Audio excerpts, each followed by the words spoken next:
Look up at the night sky. What do you see? A vast, serene expanse of darkness sprinkled with stars, a seemingly stable stage for the cosmos. But what if I told you that this tranquility is an illusion? What if, at the smallest scales imaginable, reality is anything but calm? Picture this: space and time themselves are not smooth or solid. Instead, they fizz and bubble, like a glass of soda overflowing with effervescent energy. Every moment beneath the world we perceive, there is a seething, turbulent ocean of creation and destruction so tiny we can't see it, yet so fundamental it shapes the very fabric of our existence. This is the quantum foam, the hidden, chaotic foundation of everything. It's a concept so strange, so counterintuitive, that it challenges our deepest notions of reality. We're about to take a journey into this astonishing hidden layer of the cosmos, a place where particles pop in and out of existence, where the rules of physics as we know them break down, and where the universe itself might be rewriting its own script moment by moment. This isn't science fiction, it's our current understanding of the building blocks of reality, and it's more incredible than anything we could have dreamed up. Think about the ground beneath your feet, the air you breathe, the screen you're looking at right now. None of it is as solid or permanent as it seems. At the quantum level, everything is in flux, a dynamic dance of energy that defies common sense. For decades, scientists have grappled with this idea, pushing the boundaries of human knowledge to uncover truths that feel almost magical. And yet, this turbulent foam isn't just an abstract theory. It may hold the keys to understanding black holes, the birth of the universe, and perhaps even the nature of consciousness itself. So get ready to dive deep, to question what you think you know, and to explore one of the most profound mysteries of our time. This is a story of curiosity, courage, and the relentless human drive to uncover the secrets of the cosmos. By the end of this video, you won't just understand quantum foam, you'll see the universe in a whole new way. To grasp this astonishing idea, we first need to understand the engine that drives it, the Heisenberg uncertainty principle. This isn't about a lack of information, it's a fundamental property woven into the fabric of reality itself. The principle tells us there is a built-in limit to how precisely we can know certain pairs of properties. Most famously, we cannot know both the exact position and the exact momentum of a particle at the same time. The more you pin down one, the more the other becomes a blur of possibilities. Now, extend this concept from particles to the very stage they perform on, space and time. At the scale of atoms, this blurriness is minimal, but as we venture down to the Planck scale, an almost unimaginably tiny distance of 10 to the negative 35 meters, this uncertainty becomes absolute chaos. Here, the uncertainty principle applies to energy itself. For vanishingly brief moments, there is a fundamental uncertainty in the amount of energy present in a given point in space. This energy uncertainty isn't just a measurement error, it's a license for reality to borrow energy, and it does so constantly, creating spontaneous, frantic fluctuations. These energy fluctuations must manifest as something, and according to Einstein's iconic equation, energy and mass are two sides of the same coin.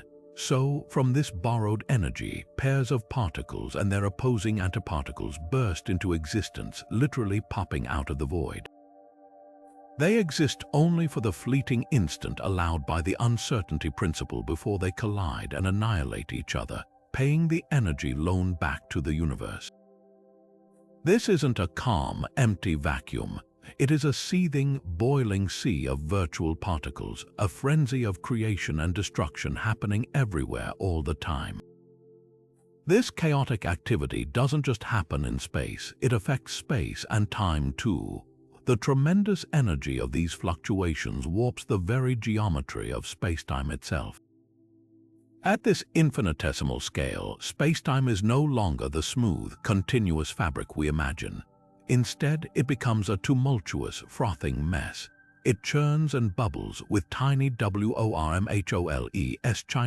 Chinese letter constantly forming and pinching off, and the geometry of reality fluctuating wildly between different possible states. This is the quantum foam, not a substance, but a dynamic, turbulent behavior of spacetime at its smallest possible dimensions. It's the foundational layer of the universe, a realm of pure potentiality and chaos upon which the stable, predictable world we experience is built. Into this maelstrom of quantum uncertainty stepped a visionary physicist named John Wheeler. In the 1950s, Wheeler was consumed by what he called the fire at the heart of physics, the fundamental, and at that time seemingly irreconcilable, conflict between the two great pillars of modern science. On one hand, you had Einstein's general theory of relativity, a majestic description of gravity as the curvature of smooth, continuous spacetime by mass and energy. It painted the cosmos on a vast, grand canvas. On the other hand, you had quantum mechanics, which described the wild, probabilistic, and discrete world of atoms and particles. These two theories were spectacularly successful in their own domains, but they spoke completely different languages and utterly refused to be merged into a single, coherent picture of reality. Wheeler, with his characteristic boldness and poetic insight, asked a profound question. What happens to the smooth, geometric fabric of spacetime when we examine it not on the scale of planets or people, but down at the Planck scale where quantum rules reign supreme? He realized that the violent energy fluctuations of the quantum vacuum wouldn't just be events happening within space. They would necessarily torture and contort the stage itself. The immense energy of these virtual particle pairs would warp spacetime locally with ferocious intensity, and the inherent uncertainty of it all would mean this warping couldn't be pinned down to a specific geometry. It was from this brilliant synthesis of ideas that his revolutionary concept was born. Wheeler envisioned that under extreme magnification, the fabric of the universe would not appear smooth and serene. Instead, it would resemble a wildly turbulent, ever-changing foam, a seething ocean of microscopic bubbles in the structure of reality itself. The metaphor of foam was a stroke of genius. It wasn't chosen arbitrarily. Think of the head on a freshly poured beer or the froth on a cappuccino. Up close, it's a chaotic, dynamic mess. Bubbles form, merge, and pop out of existence in a frenetic dance. There is no permanent structure, only a constantly evolving topology. This was the perfect visual analogy for what Wheeler proposed was happening to spacetime itself. The geometry would be so wildly fluctuating that concepts like before and after or here and there would lose all definite meaning. Tiny wormholes could form bridges between different points only to collapse instantly. The very connectivity of space would be as mutable as the bubbles in that froth. Wheeler's quantum foam wasn't just a new particle or a force, it was a radical reimagining of the substrate of everything. He argued that this foamy, chaotic structure is the true, fundamental nature of reality. The smooth, classical spacetime we experience is merely a large-scale average, an illusion of stability that emerges from this unimaginably complex and frenzied underlying activity. Much like the smooth appearance of an ocean from a distance hides the turbulent motion of every individual water molecule. His vision provided a startling and deeply humbling answer to what reality is like at its very core. It suggested that the universe is built not on a foundation of quiet order, but on a dynamic, chaotic, and incredibly creative ferment. So we're left with a truly staggering duality at the heart of physics. On one hand, we have the universe as described by Einstein's general relativity, a reality that is elegant, deterministic, and beautifully continuous. Imagine spacetime in this view as an impossibly vast, perfectly still sheet of rubber. Planets and stars are like heavy balls placed on this sheet, creating smooth, predictable curves and dips that we experience as gravity. In this classical world, if you know the initial conditions of a system, you can, in theory, calculate its entire future with perfect precision. It's a cosmos of certainty, of clear geometry, where every event has a specific cause and a definite location in a smooth, unbroken continuum. This is the universe we experience directly with our senses. The sun rises and sets with clockwork regularity. The path of a thrown ball is a perfect parabola, and the ground beneath our feet feels solid and unwavering. Now hold that image in your mind and then plunge into the quantum realm. Here, at the unimaginably small Planck scale, that smooth rubber sheet shatters into a frenetic, bubbling foam. There is no stillness, no certainty, and no smooth continuity. Instead, everything is governed by probability and chance. Particles don't have definite positions until they are measured. They exist as clouds of potential, probabilities smeared across space. And as we've seen, the void itself is alive with violent, spontaneous fluctuation. This isn't a minor correction to the classical view. It is a complete and utter overthrow. The stage itself is not static. It is a dynamic, churning participant in the drama of physics. Concepts like here and there or now and then become fuzzy and ill-defined because the geometry connecting them is constantly wobbling and reshaping itself. This presents physicists with perhaps the greatest challenge in all of modern science. How do we reconcile these two pictures? How does the calm, orderly, and continuous world of general relativity emerge from the frenzied, probabilistic, and discrete chaos of the quantum foam? It's like trying to explain how a perfectly still, glassy ocean surface is actually made of trillions of wildly jostling water molecules. We are forced to accept that our everyday perception of reality is a comforting illusion, a useful averaging out of the unimaginable complexity happening at the foundation of everything. The solidity of your desk, the predictability of gravity, the very flow of time, they are all emergent properties, a stable reality that condenses out of the quantum ferment much like a solid ice cube forms from liquid water. This duality forces us to rethink the nature of existence itself. It suggests that at its core, the universe may not be built on particles or waves, but on information, relationships, and potential. The quest to unify gravity with quantum mechanics, to find a theory of quantum gravity, is essentially the search for the rules that govern this foamy substrate. It's an endeavor that is pushing the very limits of human thought, compelling us to develop new mathematics and new concepts that can finally bridge the gap between the immense and the infinitesimal, between the certain and the probable, revealing the true and undoubtedly strange nature of the reality we call home. To grasp the sheer tininess of this foamy reality, we need a measuring stick, a fundamental unit that defines the very edge of physical meaning. That unit is the Planck length, a number so small it defies all human intuition. Imagine taking a single meter and dividing it into 10 trillion equal parts. One of those parts is roughly the Planck length. This isn't just another small number, it's a fundamental boundary, the ultimate limit below which our conventional concepts of space and distance simply cease to have any meaning. Why is this particular scale so special? It emerges naturally from three fundamental constants of nature: the speed of light, which governs relativity, Planck's constant, which defines the quantum world, and the gravitational constant, which describes the strength of gravity. When you combine these three pillars of physics into a single unit of length, the Planck length is what you get.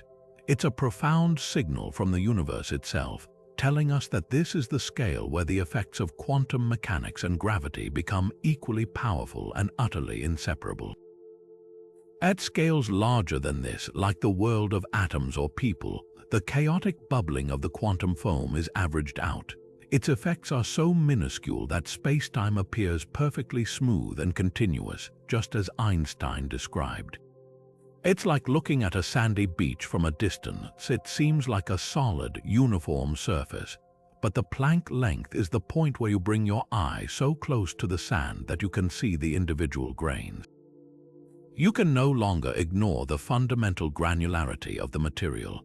In the same way, if we could somehow peer down to the Planck scale, we would witness the true, grainy texture of spacetime itself.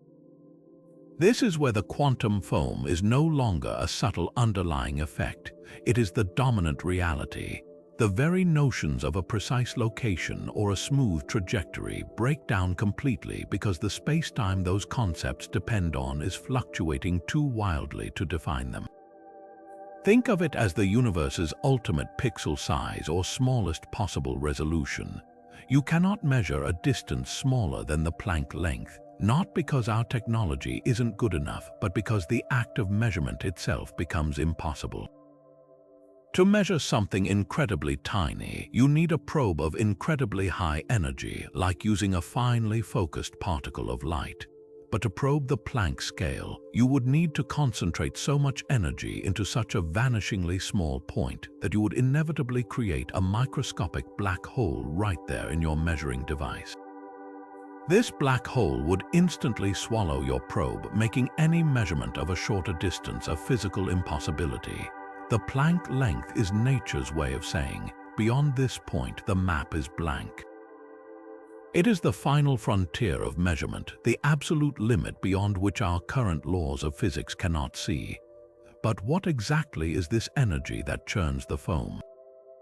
The answer lies in one of the most bizarre and fundamental predictions of quantum theory, the existence of virtual particles. To understand this, we need to visualize the invisible. A powerful tool for this is the Feynman diagram, developed by the brilliant physicist Richard Feynman. Don't let the name intimidate you. At its heart, a Feynman diagram is simply a cartoon, a way to sketch out the intricate dance of particles. In these drawings, straight lines often represent real electrons, while wavy lines represent photons, the particles of light. But the most intriguing elements are the loops and bubbles that appear where these lines momentarily break and form a closed circle. These loops depict the virtual particles, the ghostly inhabitants of the quantum vacuum. These particles are termed virtual not because they aren't real, but because they are transient, existing only for a time permitted by the uncertainty principle. They are the direct manifestation of those frantic energy fluctuations. Think of it as the universe's most frenetic pop-up shop. Every single point in the space around you is constantly hosting these brief, energetic events. A particle and its antiparticle partner, like an electron and a positron, spontaneously burst into existence. They borrow energy from the vacuum, exist for an infinitesimally short moment, and then rush back together, annihilating each other and returning the energy, all before the universe's ledger can ever show a deficit. This isn't a rare occurrence. It is happening everywhere, trillions upon trillions of times in the space it takes to read this sentence. A helpful, though imperfect, analogy is to think of a pot of water coming to a boil. On the surface, the water may seem calm, but as you add heat, tiny bubbles begin to form and pop at the bottom of the pot. These bubbles are brief disturbances in the water, regions of vapor that appear and disappear. The quantum vacuum is like that water, but it's perpetually at the boil, even at absolute zero temperature. The virtual particles are those bubbles, constantly fizzing into and out of existence. Another classic image is the static on an old television screen tuned to a dead channel. That snow isn't random noise, it's actually the faint signature of cosmic microwave background radiation. But it serves as a visual metaphor for the quantum foam, a seething, crackling background of activity underlying the apparent signal of reality. Now, here's the crucial part that connects this activity directly to the foam. These virtual particle pairs don't just appear in empty space, they interact with it. Each particle has energy, and according to Einstein, energy warps spacetime. So, each of these fleeting pairs creates a microscopic gravitational field, a tiny pinch in the fabric of the cosmos. Since they are popping in and out of existence at every possible point, the cumulative effect is a spacetime that is perpetually being pinched, twisted, and warped at the smallest scales. It's this relentless, chaotic pinching that gives spacetime its foamy, turbulent texture. The quantum fluctuation is the engine, and the warping of geometry is the output. This is the ceaseless, dynamic process that John Wheeler realized must be the true nature of the vacuum, transforming the stage of the universe from a static backdrop into the most active participant in the cosmic play. These ghostly particles are often described as the popcorn of the quantum world, constantly bursting into and out of existence in a frenetic, unpredictable dance. But what exactly gives them this popcorn-like quality? It all comes back to that fundamental loan from the universe's energy bank, permitted by the Heisenberg uncertainty principle. For a vanishingly brief moment, a region of empty space can have a wildly uncertain energy value, and from that uncertainty, a particle-antiparticle pair is born. They exist just long enough to be considered real, interacting with their environment and even with each other before they are compelled to collide and vanish, returning the borrowed energy and leaving the vacuum seemingly untouched. This cycle is unimaginably fast, with these events lasting for mere fractions of a second, a timescale so short it makes a blink of an eye seem like an eternity. You might wonder how we can ever know these particles are real if they vanish so quickly we can never directly catch one. The answer is that while we can't see the performers themselves, we can absolutely observe the footprints they leave behind. One of the most stunning and well-tested demonstrations of their reality is the Casimir effect. Imagine placing two perfectly smooth, uncharged metal plates extremely close together in a complete vacuum, parallel to each other. Classical physics would suggest that since there's nothing between them, no forces should act upon them. But that's not what happens. In reality, the plates are gently, yet measurably, pulled toward each other. The reason is a fascinating consequence of the quantum foam outside versus inside the gap. In the vast space outside the plates, virtual particles of all possible wavelengths or energies can pop into existence. However, in the narrow gap between the plates, only virtual particles with specific wavelengths that fit perfectly between the two surfaces can form. It's like how only certain musical notes can resonate inside a flute. This restriction means there are simply more virtual particles and their associated energy fluctuations pushing on the outside of the plates than there are pushing on the inside. The result is a subtle but undeniable pressure differential that squeezes the plates together. This isn't a theoretical curiosity. It's a measured force in laboratories, a direct and tangible effect caused by the relentless activity of particles that technically aren't even supposed to be there. Perhaps the most profound footprint left by virtual particles is responsible for one of the most revolutionary ideas in modern cosmology, Hawking radiation, which suggests that black holes aren't completely black. Normally, when a virtual particle pair appears, they annihilate so quickly that the energy loan is repaid without a fuss. But Stephen Hawking asked a brilliant question. What happens if this pair pops into existence right at the very edge of a black hole's event horizon, that point of no return? In this extreme scenario, one particle might fall across the horizon, sucked into the black hole's grasp, while its partner is ejected outward into space. From the perspective of the universe, this event has a bizarre consequence. The particle that fell in has a negative energy, effectively reducing the black hole's total mass by a tiny amount. Its partner, now free from annihilation, becomes a real particle carrying positive energy away from the black hole. To an outside observer, it looks as if the black hole has just emitted a particle. This slow, steady trickle of radiation means that over astronomical timescales, a black hole can actually evaporate, losing mass until it potentially vanishes entirely. This entire astonishing process, which forever changed our understanding of black holes, is powered by the ghostly dance of virtual particles at the very boundary of reality, borrowing energy from the gravitational ferocity of the vacuum itself. This relentless churning of the quantum foam gives rise to one of the most exciting and speculative possibilities in all of theoretical physics, the spontaneous formation of wormholes.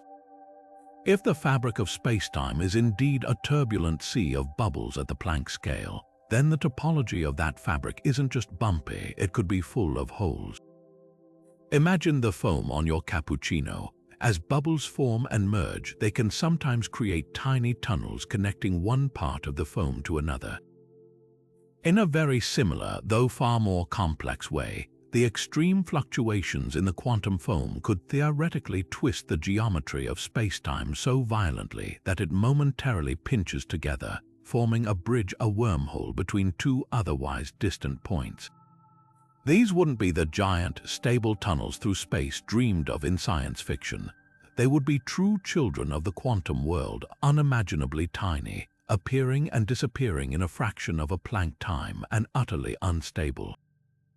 They are often called spacetime foam wormholes or quantum wormholes to distinguish them from the larger, classical solutions found in Einstein's equations.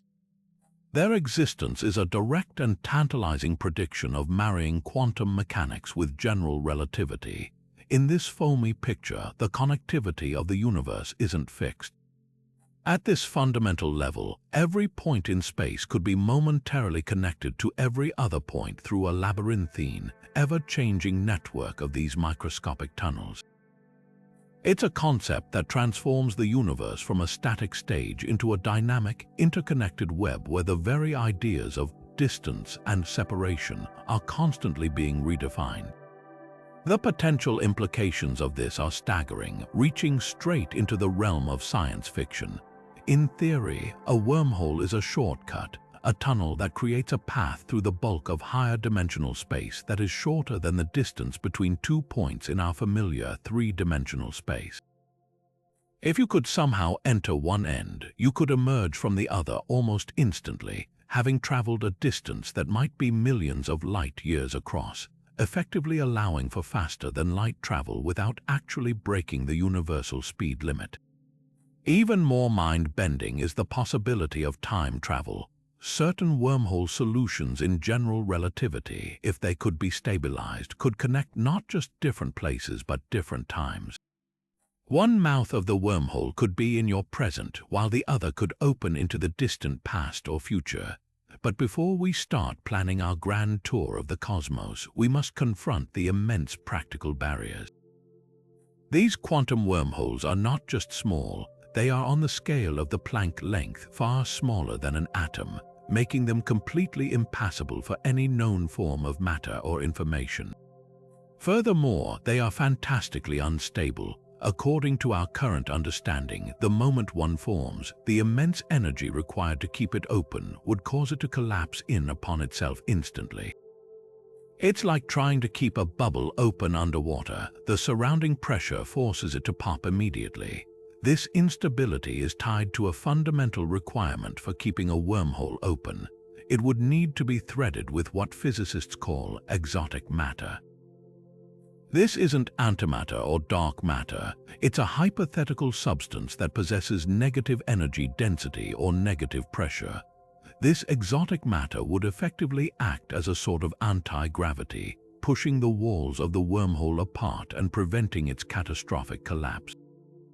While the Casimir effect demonstrates that negative energy densities can exist in very small amounts in the quantum vacuum, the quantity and stability needed to hold open a traversable wormhole, even a microscopic one, are far beyond anything we know how to create or control. So, while these tiny wormholes are a breathtaking feature of our most advanced theories, they remain firmly in the domain of speculation for now. They represent a fascinating what-if at the extreme frontier of physics, a ghostly hint that the universe's underlying architecture might be far more connected and strange than it appears. They teach us that the concepts of travel, distance, and even causality might be fluid properties that emerge from a deeper, more chaotic reality. The quantum foam doesn't just challenge what things are made of, it challenges how they are connected, offering a glimpse into a cosmos where every point is potentially a doorway, waiting for a key we have not yet found. This invisible, churning ocean of spacetime foam isn't just a curiosity of the microscopic world. Its effects become dramatically amplified in the most extreme environments the universe has to offer.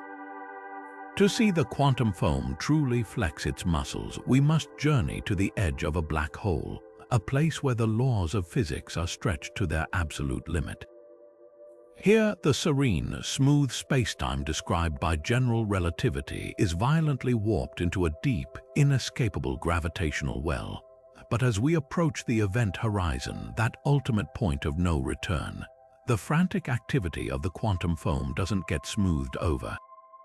Instead, it interacts with this immense gravity in ways that produce some of the most profound paradoxes in modern science.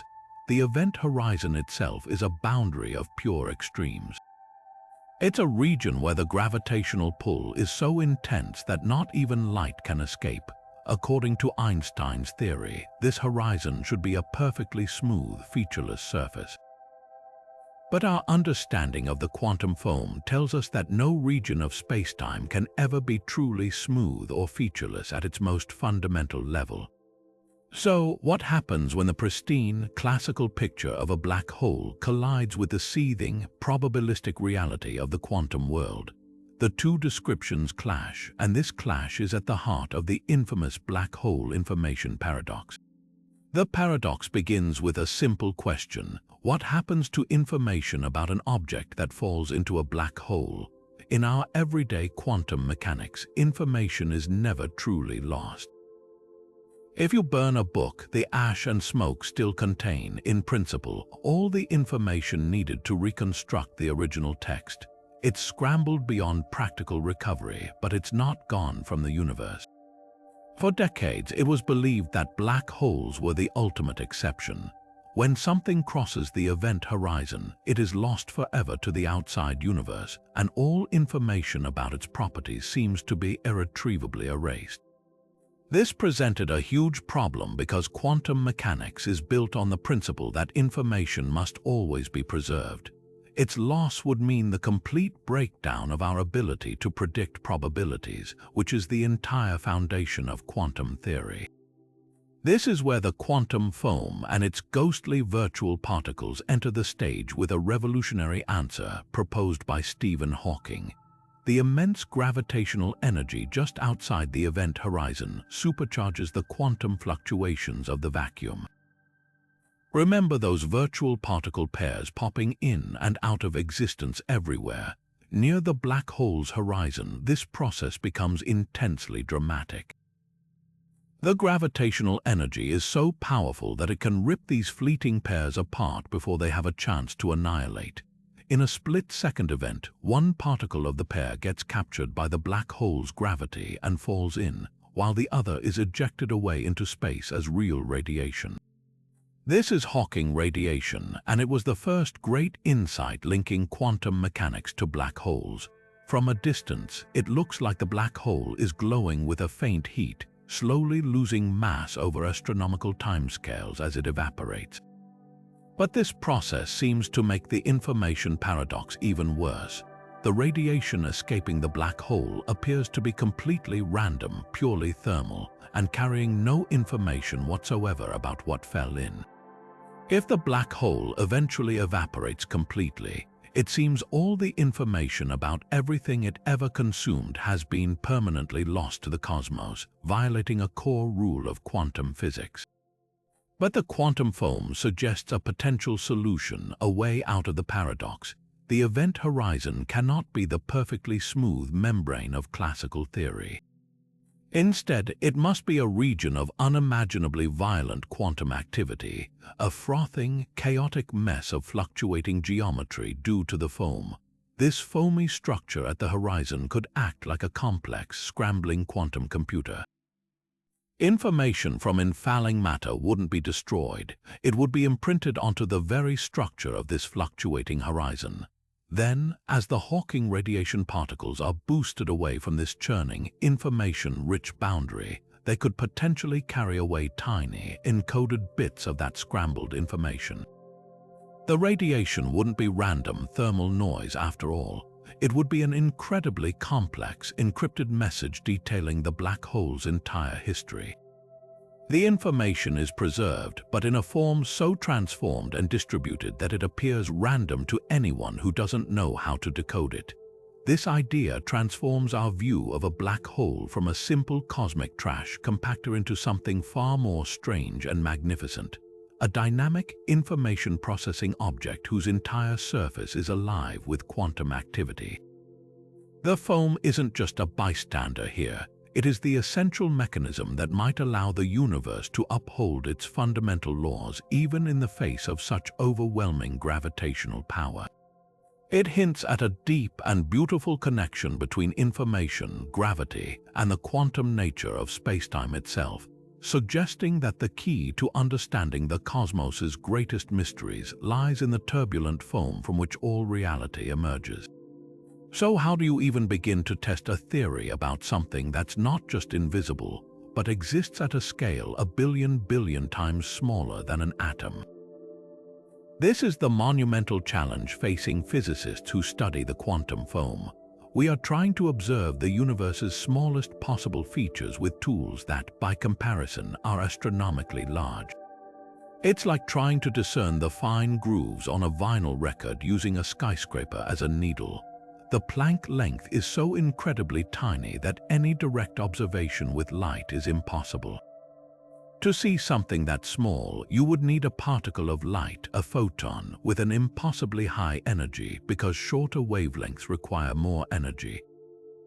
To probe the Planck scale, the photon would need so much energy it would instantly collapse into a microscopic black hole, swallowing your experiment whole. This isn't an engineering problem, it's a fundamental law of physics setting a hard limit on observation. Faced with this barrier, scientists have had to become incredibly creative, shifting from a strategy of direct observation to one of clever, indirect inference. The goal is not to take a picture of the foam itself, but to detect its subtle fingerprints on things we can measure. One promising avenue involves some of the most powerful events in the cosmos, gamma-ray bursts. These are colossal explosions, often the death cries of massive stars, that flood the universe with extremely high-energy light particles traveling across billions of light years. According to our standard model of physics, all light, regardless of its energy, must travel at the exact same speed, the constant speed of light in a vacuum. This is a cornerstone of Einstein's relativity, but what if the quantum foam changes that? The theory suggests that the foamy, churning nature of spacetime at the smallest scales might act like a subtle cosmic fog for light. A photon with a very high energy might interact with this foam slightly differently than a lower energy photon. It would be a minuscule effect, but over an immense distance of billions of light years, that tiny difference could add up. Imagine two runners on a perfectly smooth track. They finish at the same time. Now put them on a beach with churning sand. The heavier runner might sink in just a fraction more, slowing them down ever so slightly compared to the lighter one. If the race is long enough, that tiny delay becomes measurable. Scientists analyzing the light from distant gamma-ray bursts have looked for exactly this, a delay between the arrival of high-energy gamma rays and their lower-energy counterparts. A positive result would be a stunning signature, a whisper from the quantum foam affecting light across the cosmos. So far, the results have been null. The light all arrives at the same time, but this only places limits on certain models of spacetime foam, pushing theorists to refine their ideas. The search continues with ever more sensitive instruments. Another frontier for testing this lies not with light, but with the fabric of spacetime itself, gravitational wave astronomy. The detection of gravitational waves, ripples in the curvature of spacetime caused by cataclysmic events like merging black holes, has opened an entirely new window on the universe. These waves are the ultimate test of spacetime's smoothness. As a gravitational wave passes through the quantum foam on its journey to our detectors, its path might be ever so slightly disturbed. The pristine, clean waveform predicted by smooth general relativity could pick up a faint static or noise, a kind of jitter imposed upon it by the foamy structure it traveled through. It would be analogous to listening to a perfect, clear musical note from a violin and hearing a faint, underlying crackle like static on a radio signal that shouldn't be there.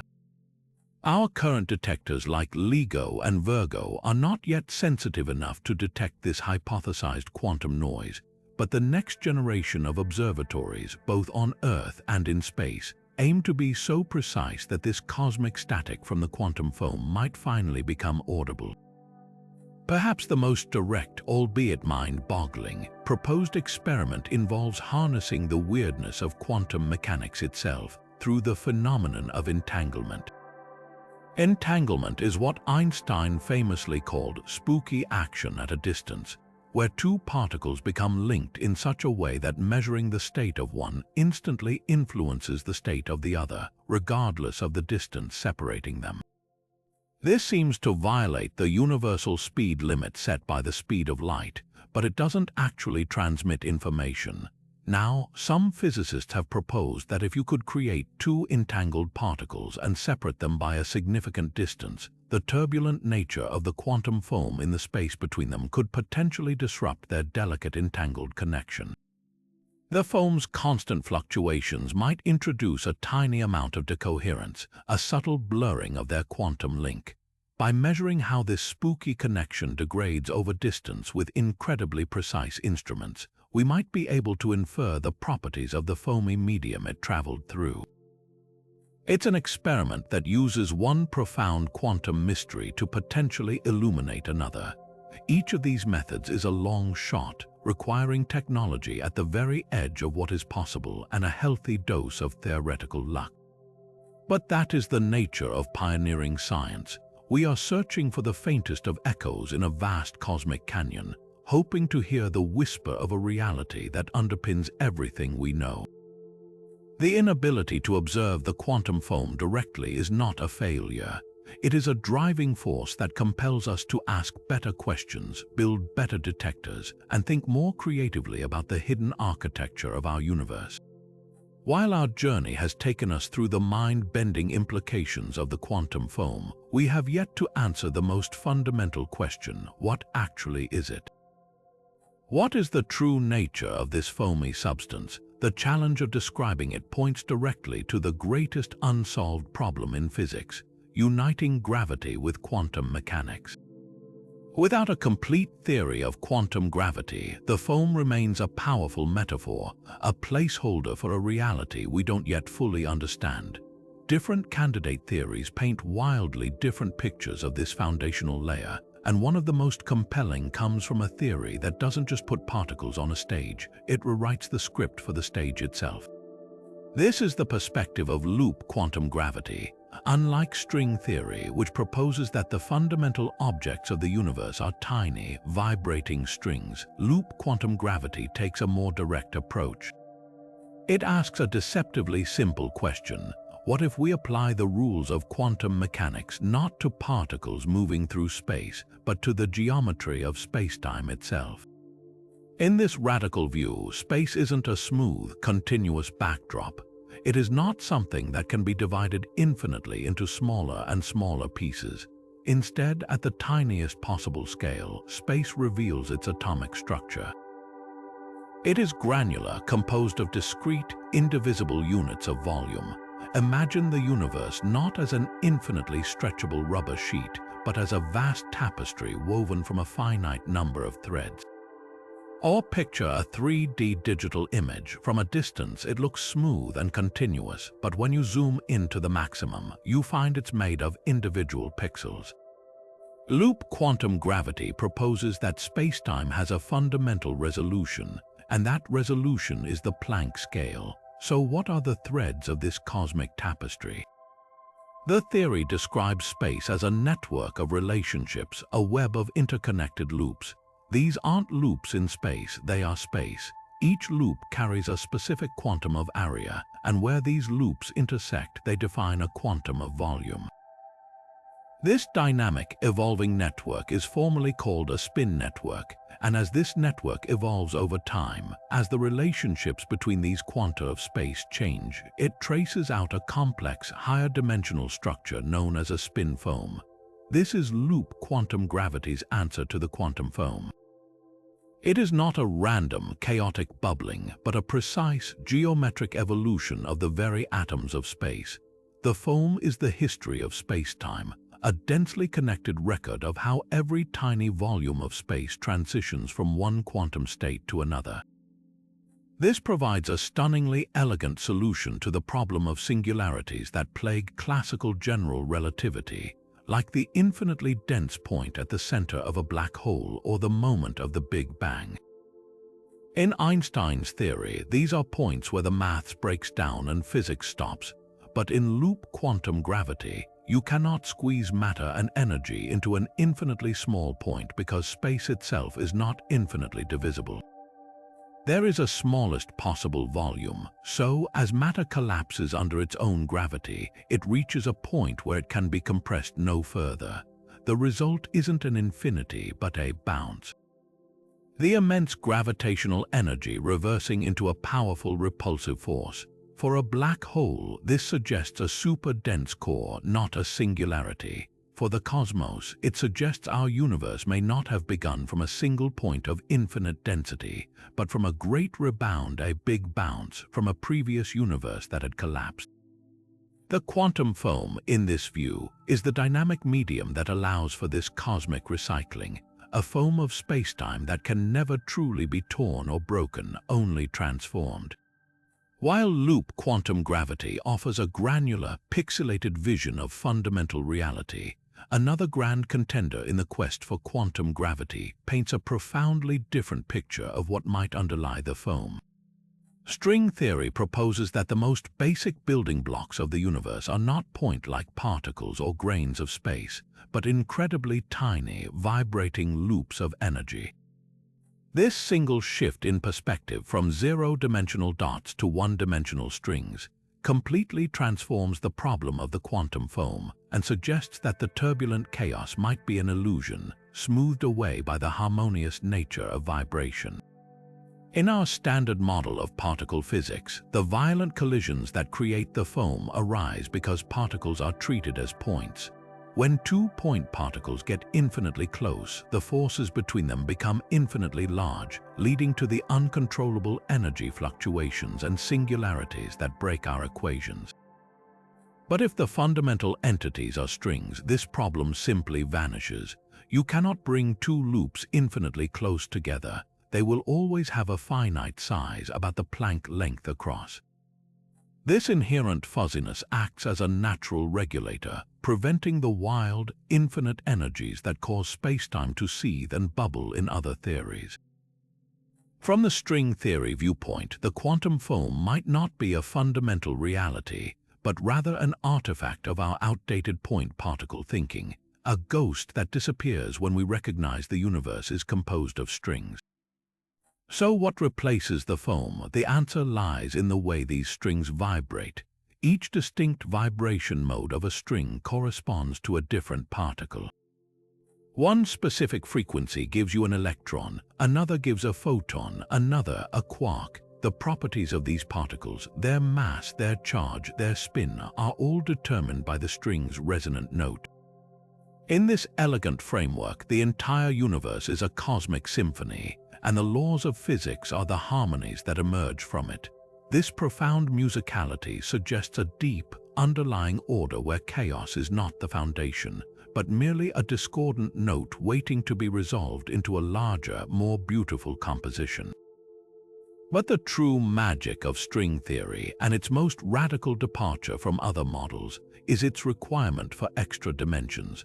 For the mathematical harmonies to work, string theory demands that spacetime has more than the 3 dimensions of space and 1 of time we experience. The most common versions require 10 or even 26 dimensions. This immediately raises a glaring question. If these dimensions exist, where are they? Why don't we see them? The theory's answer is that these extra dimensions are not vast, expansive realms like our own. They are curled up or compactified into an unimaginably tiny, complex shape at every single point in our familiar spacetime. Imagine a long, thin garden hose stretching off into the distance. From far away, it looks like a simple one-dimensional line, but if you get very close, you see it actually has a second dimension, its circular circumference. String theory proposes that at every point in our four-dimensional universe, there exists a similar but far more complex, tiny geometric shape. These are known as Calabi-Yau manifolds. Their intricate, multi-dimensional geometry is not just a hidden curiosity, it is absolutely crucial. The specific way these extra dimensions are folded and curved determines the resonant frequencies available to the strings vibrating within them. And since those frequencies define the particles and forces we see, the geometry of the Calabi-Yau manifold literally dictates the laws of physics for that universe. A differently shaped Calabi-Yau would produce a universe with different particles, different forces, and different constants, a completely different cosmic symphony. This brings us back to the concept of the quantum foam. In this string-theoretic view, the wild fluctuations in the geometry of spacetime that characterize the foam could be stabilized or smoothed out by the presence of these fixed, stable Calabi-Yau shapes. It's as if the turbulent ocean of spacetime foam has a complex crystalline lattice woven through it at every point, providing a firm, orderly structure that guides and contains the chaos.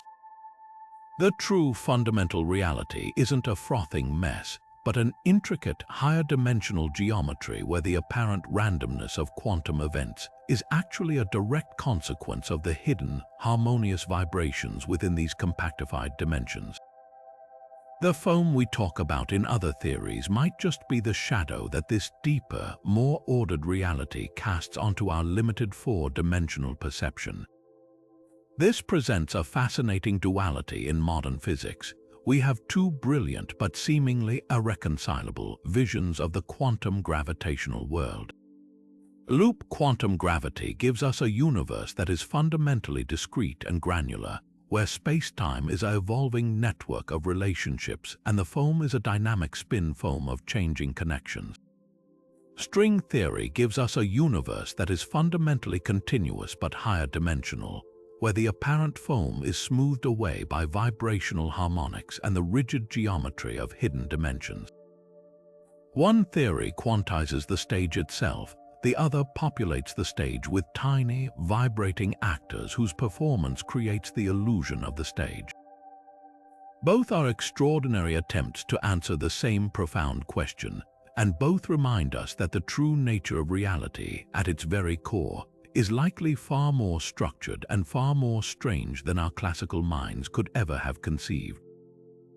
This ceaseless activity of the quantum vacuum, this endless creation and annihilation of virtual particles, isn't just a curious sideshow.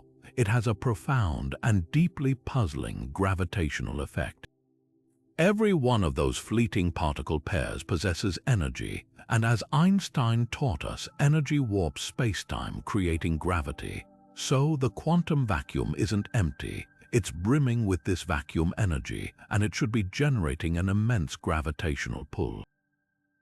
This is where our story collides with one of the greatest mysteries in all of science, the cosmological constant problem, a puzzle so vast it involves the fate of the entire universe. The cosmological constant was a term Einstein originally inserted into his equations of general relativity to allow for a static universe, a notion he later called his greatest blunder. But modern cosmology has brought it back from the dead in a spectacular way. We now know the universe isn't just expanding, that expansion is accelerating, being pushed apart by a mysterious repulsive force. We call the source of this force dark energy, and the simplest explanation for it is Einstein's cosmological constant, a tiny, constant energy density inherent to the vacuum of space itself. This energy acts as a kind of anti-gravity, causing spacetime to stretch at an ever-increasing rate. Observations of distant supernova and the cosmic microwave background have measured this effect with stunning precision, confirming that this dark energy makes up about 68% of the entire energy budget of the cosmos. So the vacuum has energy, and we can see its effect on the largest scales imaginable. Here's where the quantum foam creates a breathtaking contradiction. When we try to calculate how much energy the quantum vacuum should have, based on the frantic activity of all those virtual particles down to the Planck scale, we get a number that is shockingly, unimaginably large. The theoretical prediction for the vacuum energy density is off by a factor of 10 to the power of 120. That's a 1 followed by 120 zeros. This isn't a small error in measurement, it is the single worst prediction in the entire history of physics. To put this astronomical number in perspective, the difference between the calculated vacuum energy and the observed dark energy is greater than the difference between the size of a single proton and the size of the entire observable universe. If the quantum foam's energy was anywhere near as powerful as our math suggests, the repulsive force would have been so intense that it would have ripped every atom, every nucleus, apart in the first instant after the Big Bang. Galaxies, stars, planets, and life could never have formed. The universe would be a cold, empty, and vastly expanded void. This colossal mismatch is the cosmological constant problem. It is the staggering disconnect between the micro-world of quantum foam and the macro-world of cosmology. We have two ways of estimating the energy of empty space. One way, looking through a microscope at the quantum frenzy, suggests an energy of monumental proportions. The other way, looking through a telescope at the accelerating universe, finds an energy that is incredibly small but not zero. Why is the observed vacuum energy so impossibly tiny compared to what quantum theory says it should be? Why is the universe so much quieter gravitationally than its underlying particle physics would lead us to believe? Physicists have proposed several ideas to solve this profound puzzle, but none are yet conclusive. One possibility is that there is a delicate, precise cancellation happening. Perhaps the positive energy from certain types of virtual particles is exactly balanced out by the negative energy from others, resulting in a net sum very close to zero. But this would require a level of fine-tuning so exquisite it seems unnatural, as if the universe's initial conditions were set with a perfect, preordained balance to allow for our existence. This line of thinking leads to the anthropic principle, the idea that the constants of nature must be in a narrow range that permits life to exist. In a vast multiverse of different universes, each with different vacuum energies, we naturally find ourselves in one where the value is small enough for galaxies and life to form. Other theories suggest our understanding of gravity is incomplete. Perhaps Einstein's theory of general relativity needs to be modified on the largest scales, and the acceleration isn't driven by vacuum energy at all, but by a new property of gravity itself.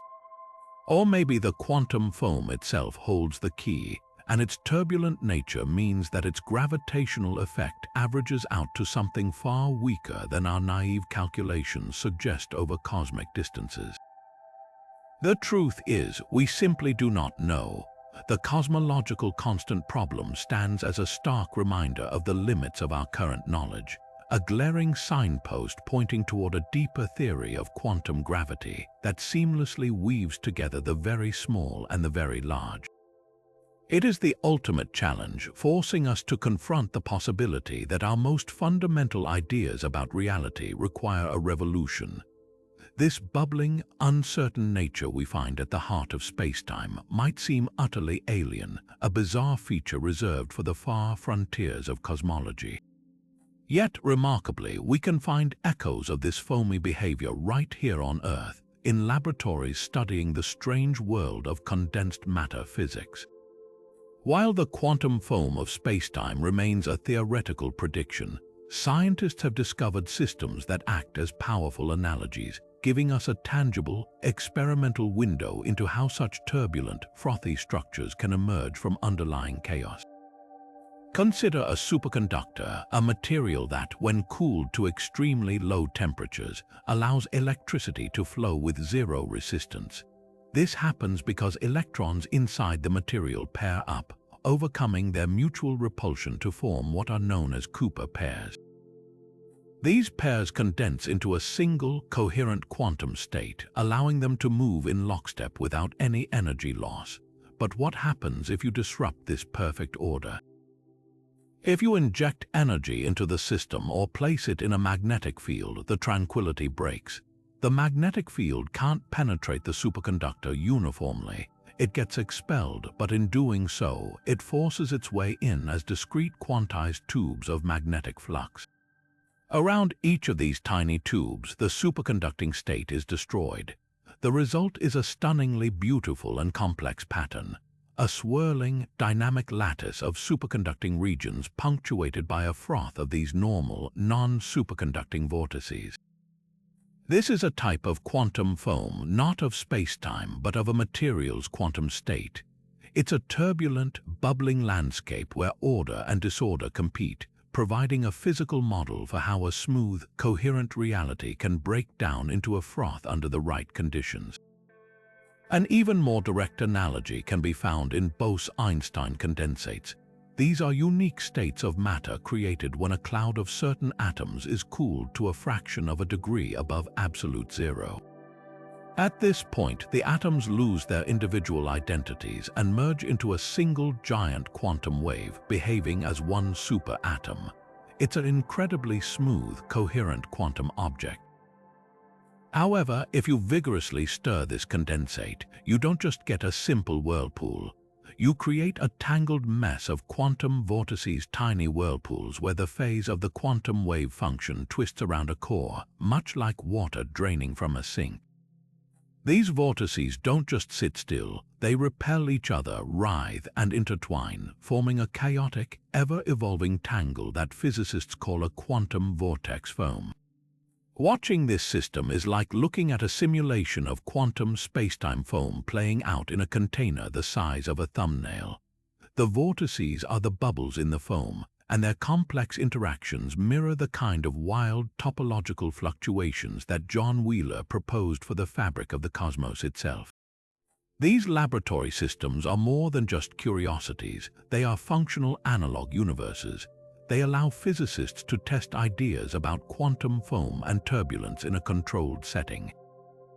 We can't yet probe the Planck scale directly, but we can create a Bose-Einstein condensate, stir it up, and watch the ensuing quantum froth to see how it evolves, how it dissipates energy, and how order eventually reemerges from the chaos.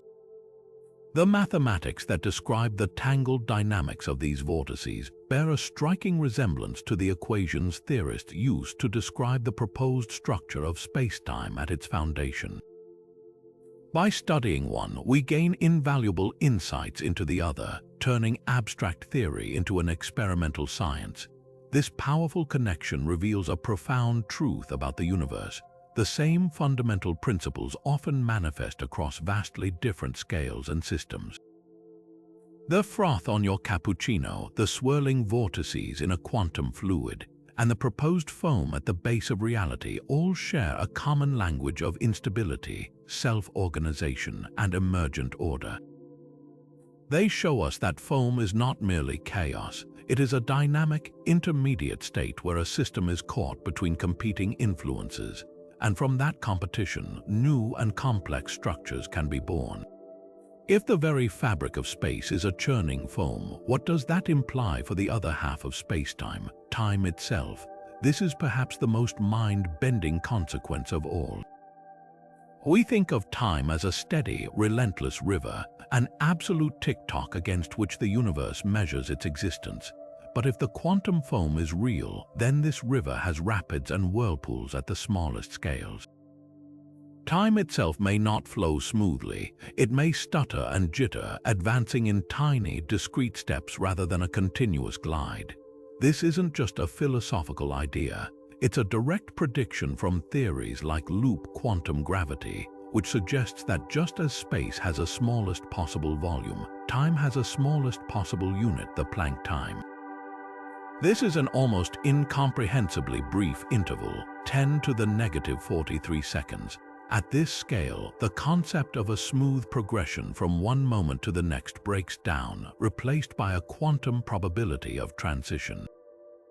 The flow of time becomes a sequence of these fundamental moments, like the individual frames of a film, but with the frames themselves having a fuzzy, probabilistic order.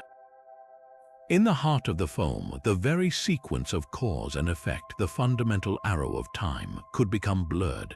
This radical idea immediately presents a monumental challenge. How could we ever hope to detect such an effect?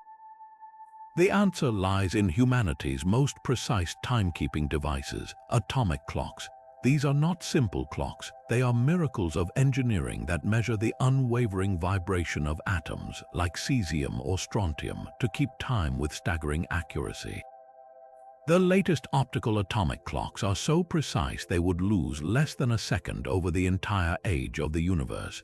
This incredible precision makes them the perfect instruments to hunt for the faintest whisper of spacetime foam. The theory suggests that if time is indeed granular, these tiny fluctuations would introduce a very subtle noise or jitter into the ticking of even the most perfect clock. It would be like trying to measure a perfectly smooth surface with a ruler that itself has an impossibly fine, random vibration. Over long periods, this jitter would cause two identical, perfectly synchronized clocks to slowly desynchronize in a specific, random walk pattern. Their ticks would gradually drift apart, not because of any error in the clocks, but because the river of time they are both floating on has a fundamental choppiness. Scientists are already designing experiments to look for this effect. One approach involves networks of the world's best atomic clocks, all linked together and compared over months and years. By analyzing the tiny variances in their timekeeping, researchers hope to see a signature of underlying spacetime foam that couldn't be explained by any other source of error. Another, even more ambitious concept involves creating a single, massive quantum clock. The idea is that a larger, more massive clock would, in a sense, average over a larger volume of spacetime. If time's flow is fuzzy at the Planck scale, a bigger clock might be able to resist or smooth out that fuzziness better than a smaller one, just as a large ship is more stable in choppy water than a small canoe. By comparing the ticking rates of two clocks of different sizes but identical design, we might one day see a measurable difference, direct evidence that the flow of time itself is affected by the quantum foam it's built upon. The implications of discovering time granularity would ripple through science and technology, reaching far beyond fundamental physics. Our entire technological civilization is built on the bedrock of precise timing. The global positioning system, for instance, relies on the exquisite synchronization of atomic clocks aboard satellites. The calculations that place you on a map within meters account for both Einstein's special and general relativity, correcting for the effects of speed and gravity on time. If there is an inherent fundamental jitter in time itself, it would set an ultimate physical limit to the precision any positioning system could ever achieve. The same is true for the ultra-precise timing required for deep space navigation, high-frequency financial trading, and the future of quantum computing. Confirming the foam would mean we have found the universe's ultimate clock, and its tick is not perfectly steady. We would have to rewrite our textbooks to state that time is not a continuum, but a tapestry woven from discrete quantum threads, forever cementing the idea that our classical perception of reality is a graceful, large-scale illusion. This relentless activity of the quantum vacuum forces us to completely redefine one of the most fundamental concepts in all of human thought: nothingness. What does it truly mean for something to be empty? Throughout history, philosophers and physicists have grappled with the idea of the void. The ancient Greek philosopher Parmenides argued that nothingness couldn't exist, proclaiming nothing comes from nothing. For centuries, the Newtonian view of the universe supported this, portraying space as a passive, absolute, and truly empty stage upon which the drama of matter played out. Even Einstein's spacetime, for all its curvature and dynamism, was still a smooth classical continuum. The idea of a true vacuum, a region completely devoid of anything, seemed not just possible but expected. Quantum mechanics shatters this classical tranquility. We now understand that the closest thing to nothing that can physically exist is not an empty void, but the quantum vacuum. And as we've seen, this vacuum is not passive or empty. It is a seething, energetic plenum, a state of minimum energy that is nevertheless buzzing with transient activity. This revelation turns the philosophical idea of nothingness on its head. True, absolute nothingness, a complete and utter absence of energy, fields, and spacetime itself, may not be a physical possibility at all within our universe. The quantum foam suggests that existence is the default state. The void is actually full. This has profound implications for the oldest of philosophical questions. Why is there something rather than nothing? If the quantum vacuum is the fundamental baseline of reality, then the question subtly shifts.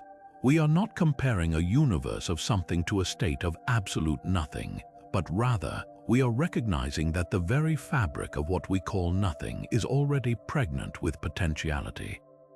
The universe may not have needed a miraculous jump from absolute nothingness to the rich cosmos we see. It may have simply evolved from a different, more fundamental state of something, the quantum vacuum itself. In this view, the foam isn't just a curiosity. It is the generative source, the canvas upon which existence paints itself. This challenges our very language and perception. When we look up at the empty space between stars, we must now mentally replace that black void with a sparkling, effervescent field of potential particles, a dynamic medium that is as real and physical as any solid object.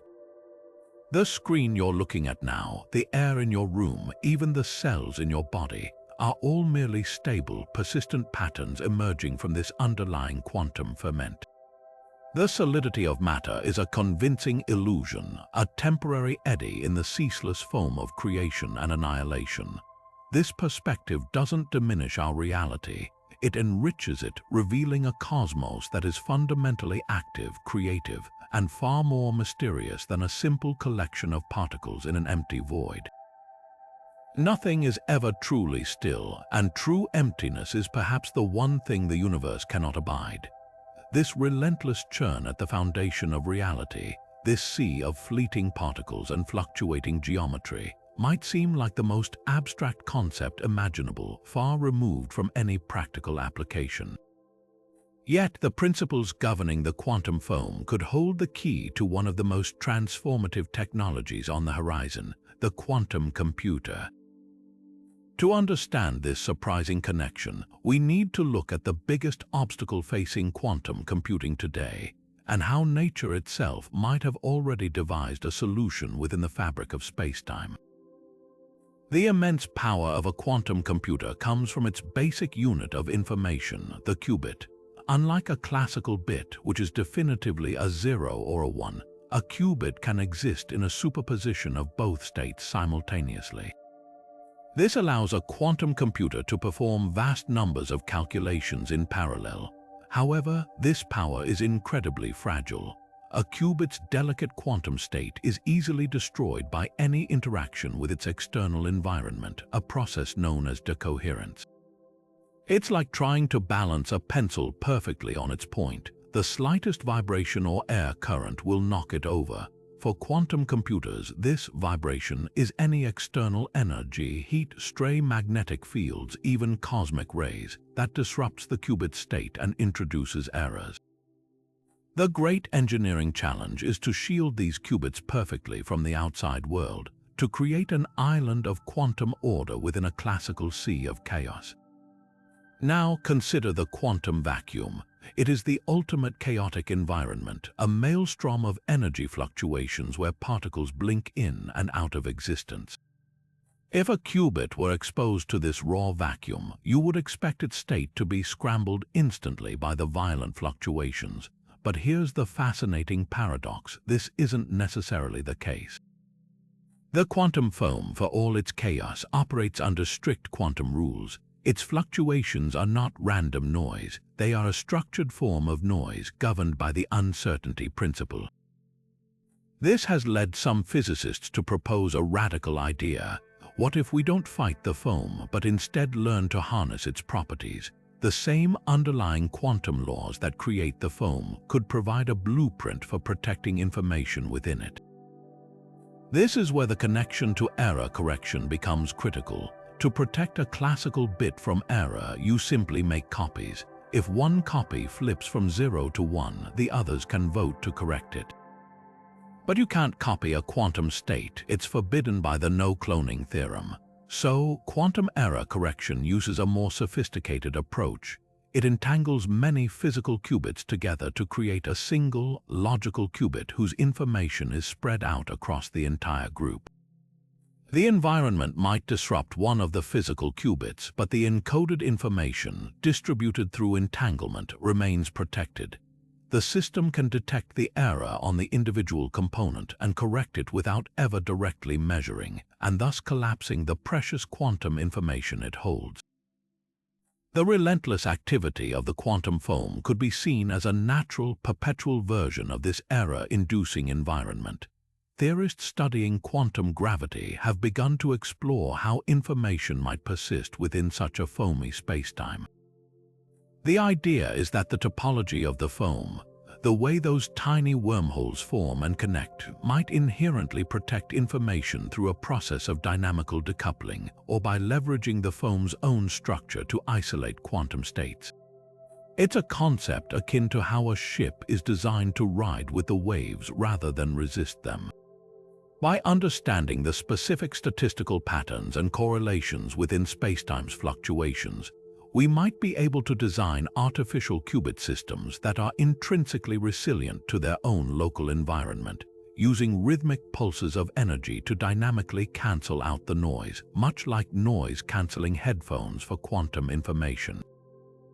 The most speculative yet thrilling technological link lies in the potential hardware itself.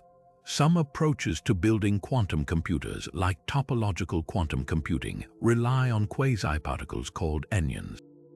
These are not fundamental particles but emergent excitations within a material that have unique quantum properties, making them inherently resistant to decoherence.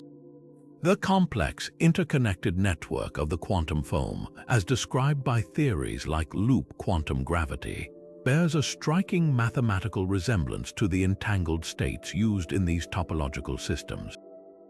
By studying how the universe itself might be storing and processing information at the Planck scale within its spin network, we could uncover entirely new physical principles for constructing qubits. We wouldn't be building circuits in a vacuum, we'd be attempting to engineer a tiny piece of spacetime foam in a lab, creating a stable, manufacturable system that mimics the universe's own most fundamental information processing architecture. The ultimate computer may not be one we design from scratch, but one whose blueprint we discover by finally deciphering the hidden, churning code of reality itself. But how can we possibly wrap our minds around something so inherently unseeable? Since we can't directly observe the quantum foam with any instrument, we turn to the power of imagination and visualization. Think of the most advanced computer-generated imagery used in science documentaries to depict black holes or the early universe. These aren't just pretty pictures, they are careful, scientifically informed interpretations that translate complex mathematics into a visual language we can understand. For the quantum foam, artists and animators face a unique challenge. How do you illustrate a reality that is probabilistic, chaotic, and exists at a scale beyond direct observation? The most common approach is to use a grid or mesh representing the fabric of spacetime itself. This grid isn't shown as a static, rigid structure, but as a dynamic, bubbling surface. Imagine a grid of light like a vast cosmic spiderweb, constantly shimmering and deforming. Tiny sections of the grid would bulge and pinch, flickering with intense energy as virtual particles burst into existence. Wormholes would momentarily tunnel between different points on the grid like ephemeral bubbles, connecting distant regions before instantly collapsing back into the turbulent background. The overall effect would be a seething, effervescent cauldron of geometry, a visual metaphor for the seething potentiality that underlies everything. Another powerful method is to visualize the energy fields directly. Instead of a grid, we might see a field of color where different hues represent different energy densities. Calm, dark blues and purples could signify areas of relatively low fluctuation, while brilliant, hot whites and yellows would erupt like microscopic supernova to mark the violent birth of a particle pair. The entire field would be a storm of flickering colors, a silent fireworks display of creation and annihilation happening at every point. Some artistic interpretations take a more abstract, almost organic approach.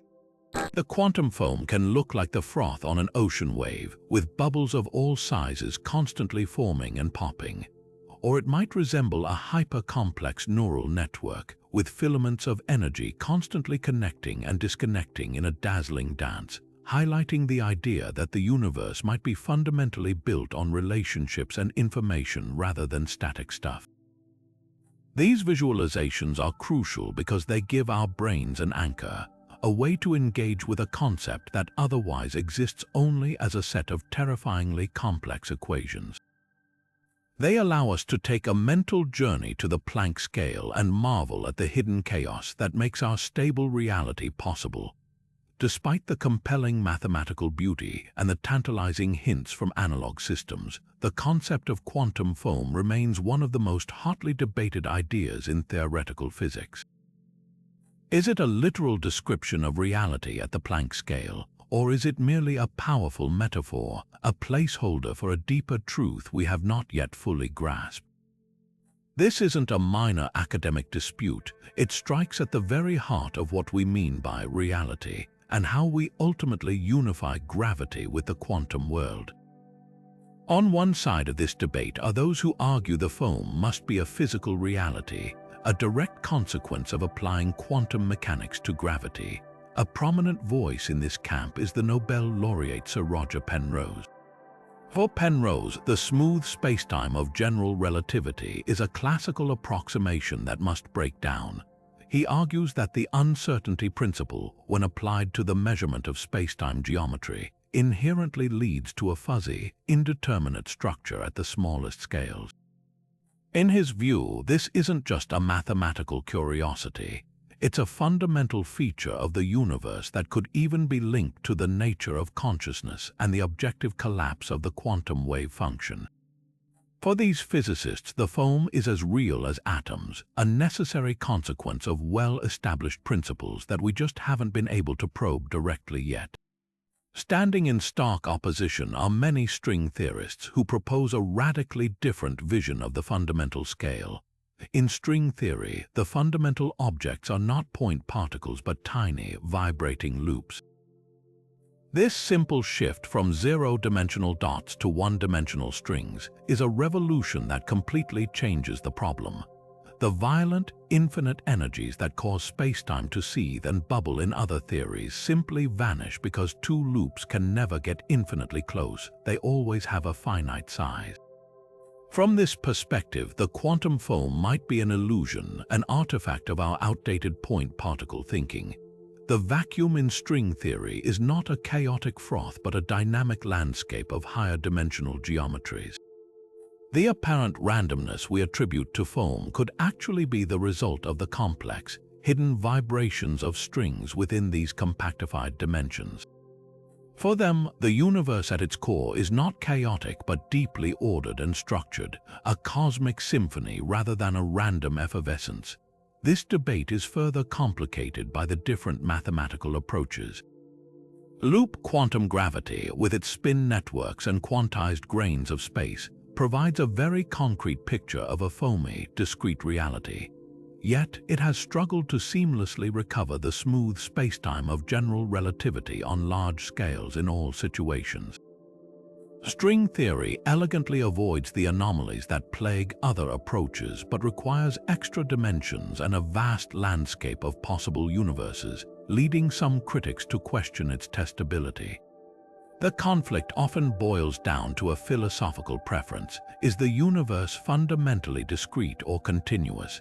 Is it built from relational loops or vibrating strings? The quantum foam sits directly at the crossroads of this divide. The good news is that this is not a debate that will rage forever in the abstract realm of pure theory. Science, at its best, finds ways to test even the most esoteric ideas. The future of this controversy lies in a new generation of experiments designed to detect the faintest whispers of Planck-scale physics. As we discussed, ultra-precise atomic clock networks are searching for the telltale jitter in the flow of time that would signal a granular reality. The next generation of gravitational wave observatories, like the Laser Interferometer Space Antenna, will listen for the faint static that a foamy spacetime would impose on the ripples from merging black holes. Even more ambitious are proposals to use quantum entanglement itself as a probe. By meticulously measuring how the delicate quantum links between particles degrade over immense distances, we might detect the disruptive influence of a turbulent spacetime foam between them. The resolution of this debate will fundamentally reshape our understanding of reality. If future experiments detect a signature of the foam, it would be a monumental validation of the quantum nature of gravity and would point towards theories like loop quantum gravity. It would mean that Zeno of Elea was right in a way he could never have imagined. There truly is a smallest possible unit of space and time, and we will have discovered it. If, however, decades of increasingly sensitive searches turn up nothing, it would be a powerful clue that the string theorists are on the right track, that the universe is smooth at its core, and that the foam is indeed a useful metaphor that has outlived its purpose.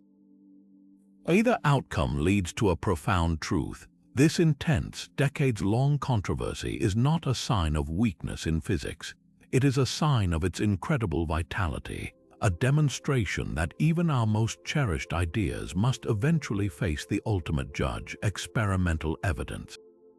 While the quantum foam remains a frontier of theoretical physics, its mind-bending implications have already seeped out of scientific journals and into the broader cultural imagination, powerfully shaping how we tell stories about reality itself.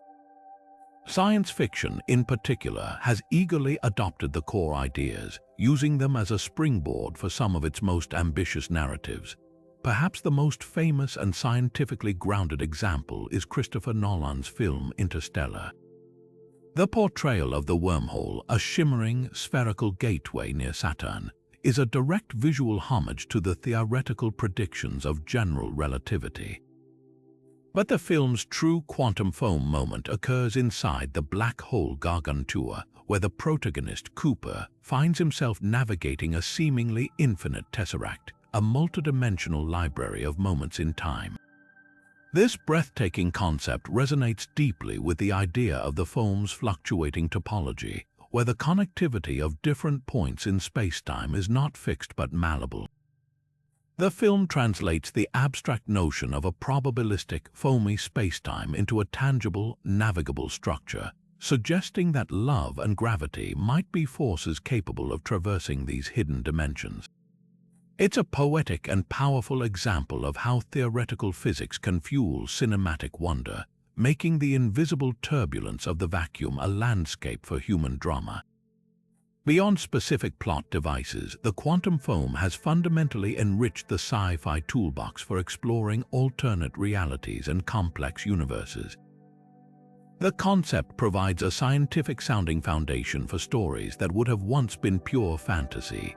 When a show like Star Trek or Sliders depicts characters jumping between parallel dimensions, the quantum foam offers a plausible, if speculative, mechanism. The endless churn of virtual particles and fluctuating geometries could theoretically spawn a multiverse, a bubbling sea of pocket universes, each with slightly different physical constants. This idea transforms the cosmos from a single, lonely existence into a frothing ocean of possibilities, a narrative engine for infinite storytelling. Video games like the BioShock series explore realities built around different philosophical ideals, and novels by authors like Greg Egan construct entire societies based on the conscious manipulation of spacetime's underlying structure.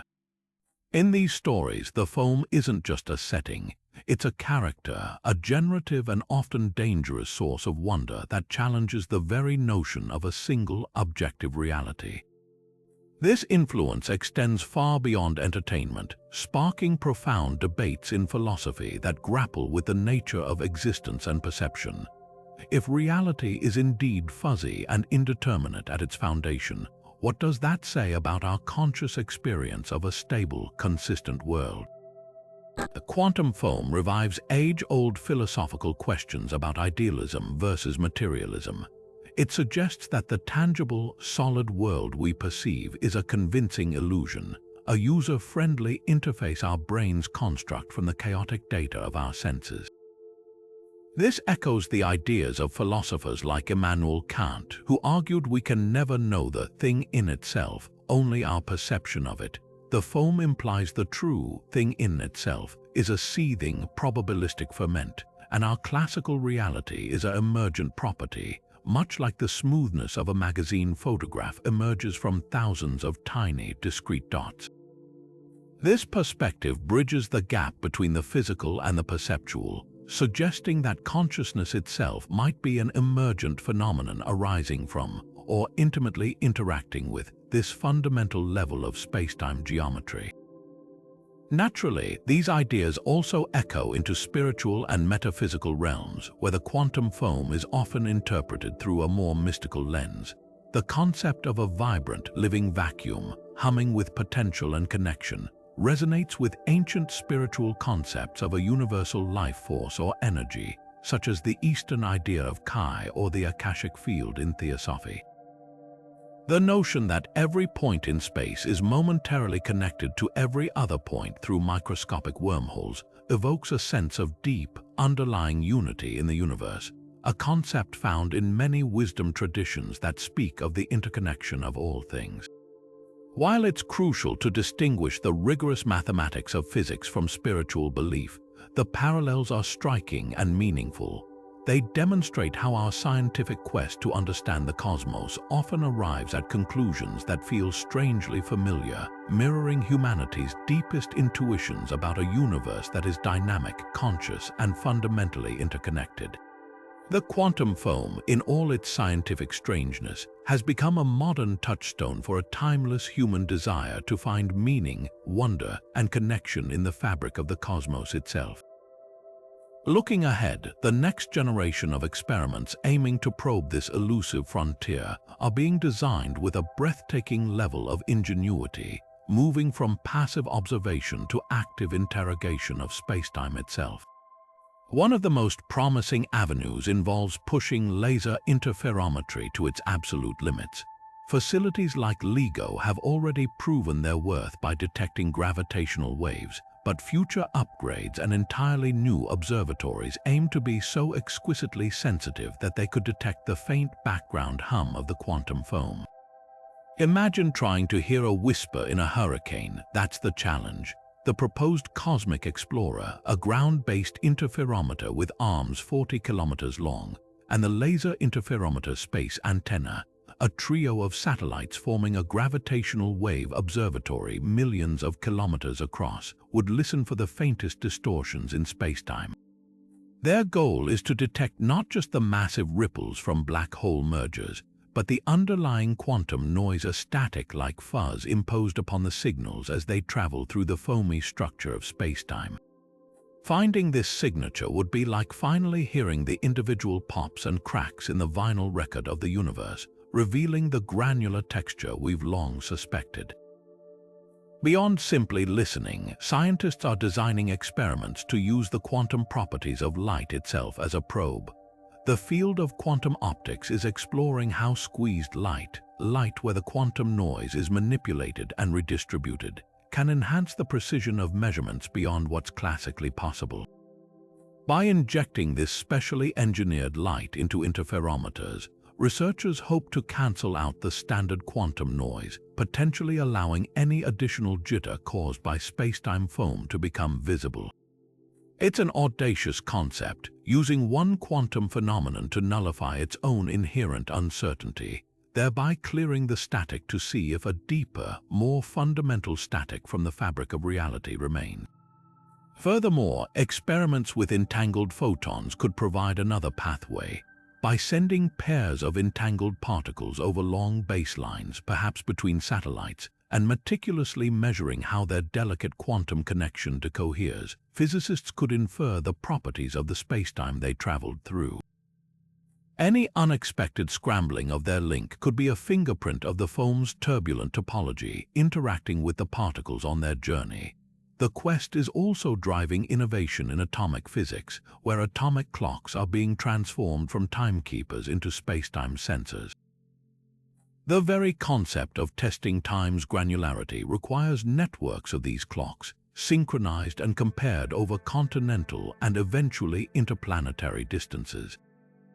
Projects are underway to place next-generation optical atomic clocks on the International Space Station and into dedicated satellite constellations. By comparing the ticking of these ultra-precise clocks as they move through different gravitational fields and along different paths through space, any fundamental jitter in the flow of time itself could be revealed as a subtle desynchronization.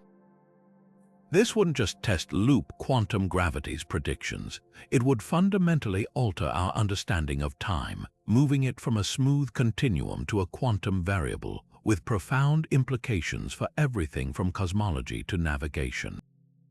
Perhaps the most futuristic proposals involve directly manipulating the vacuum, while creating a traversable wormhole remains firmly in the realm of speculation. Tabletop experiments are aiming to create analog horizons and study their effects.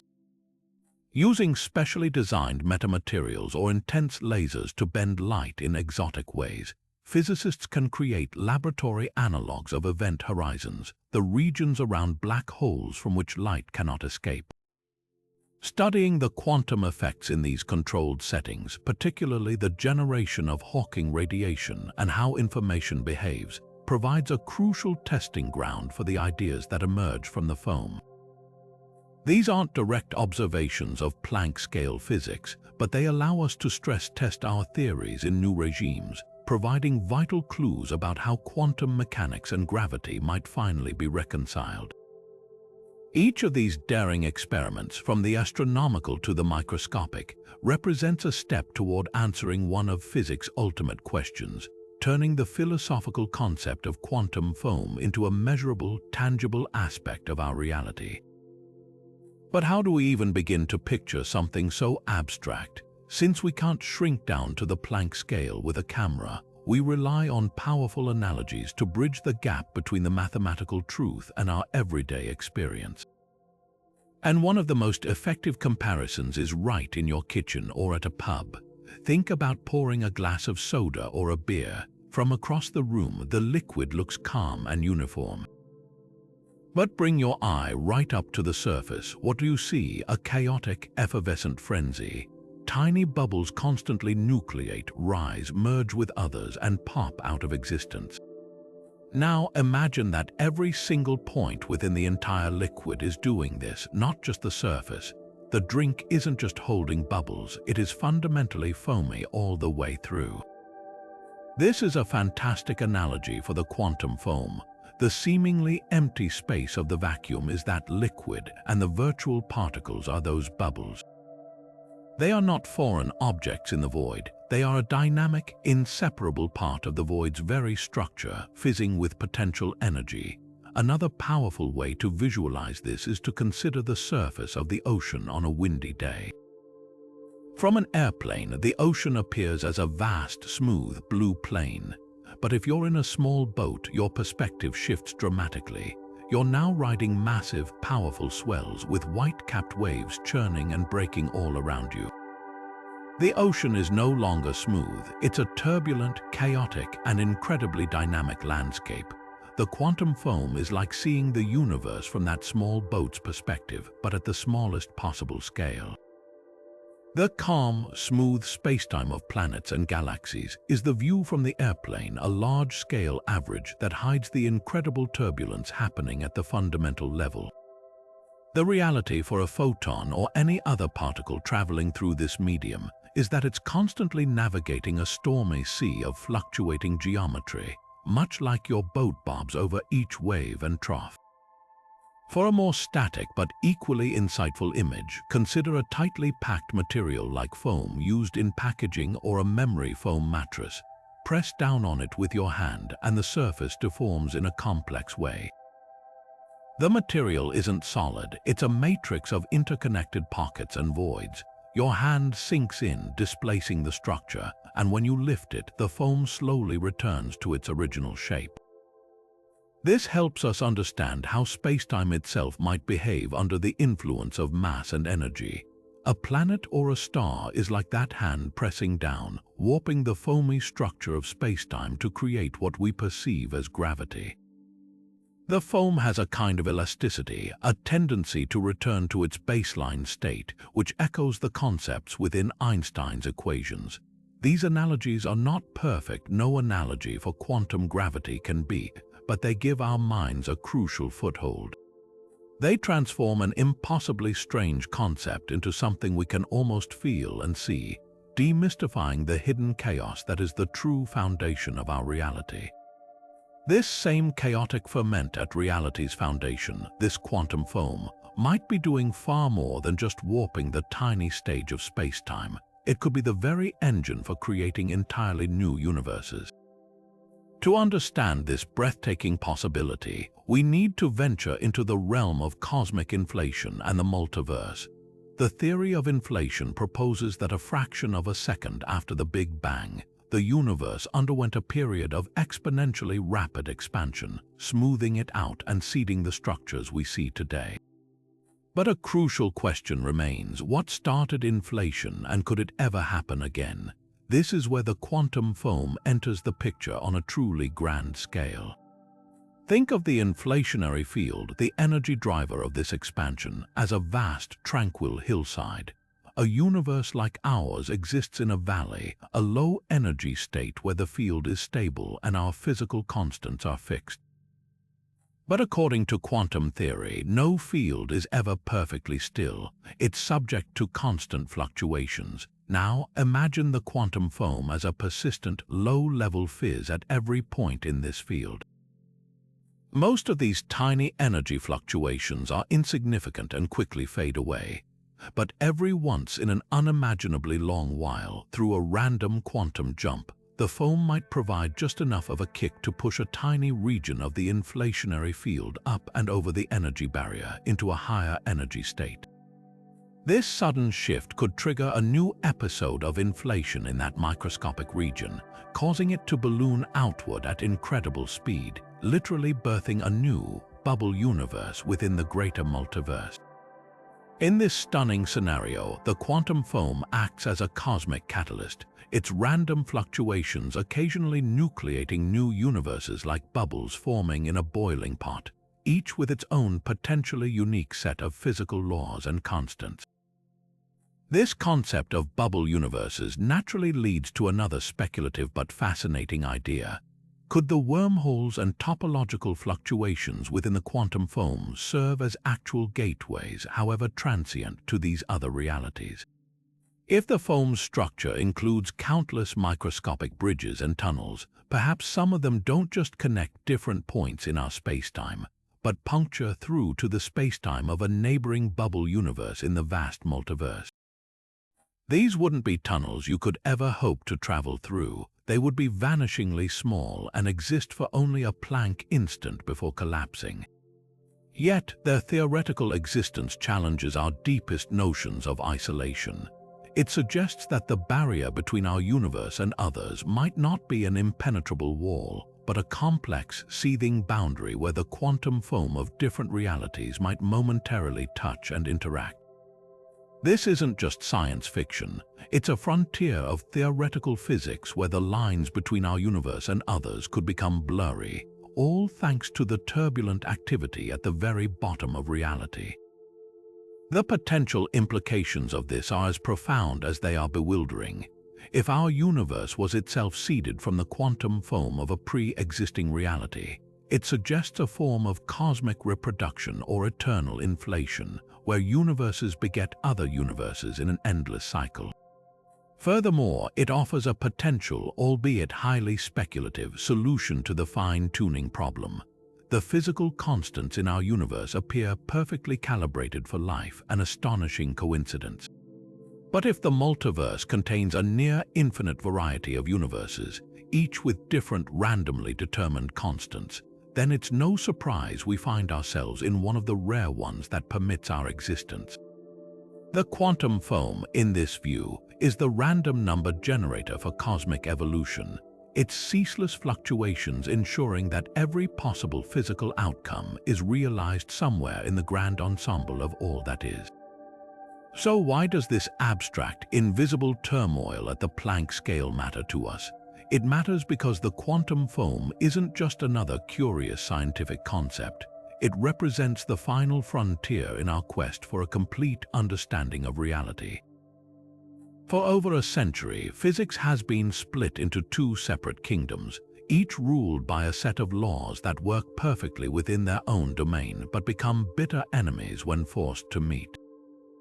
In the kingdom of the very large of planets, stars, and galaxies, Einstein's general theory of relativity reigns supreme, describing gravity as the elegant curvature of a smooth, continuous spacetime.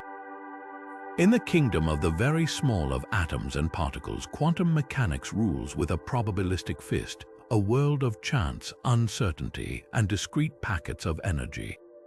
The problem is, our universe is not two separate kingdoms.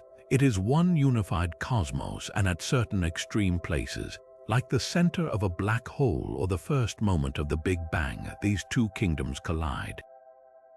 This is where the smooth spacetime of relativity shatters into the probabilistic chaos of the quantum world, and our equations blow up into meaningless infinities. The quantum foam is the mysterious borderland where this epic battle takes place.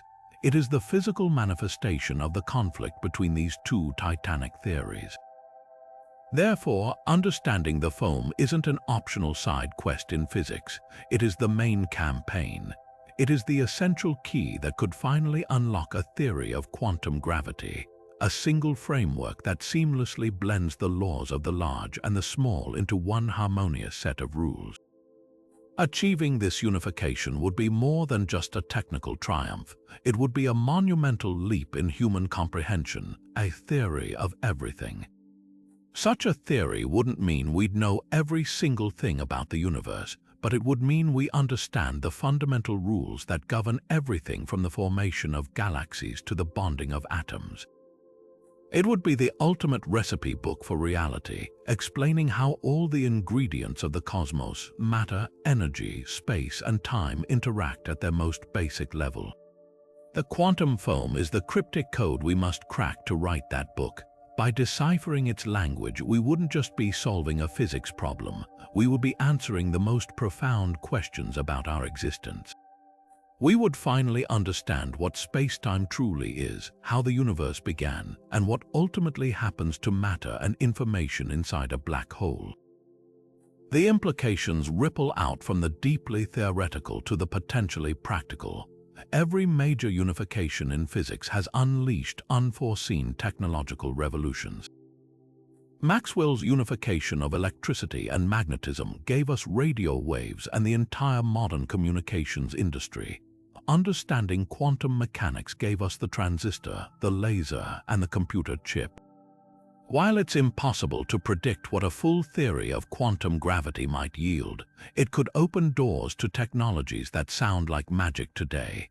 Mastery over the fabric of spacetime itself could lead to fundamentally new forms of energy generation, materials with impossible properties, or even, though it remains a distant dream, principles for manipulating gravity or spacetime topology.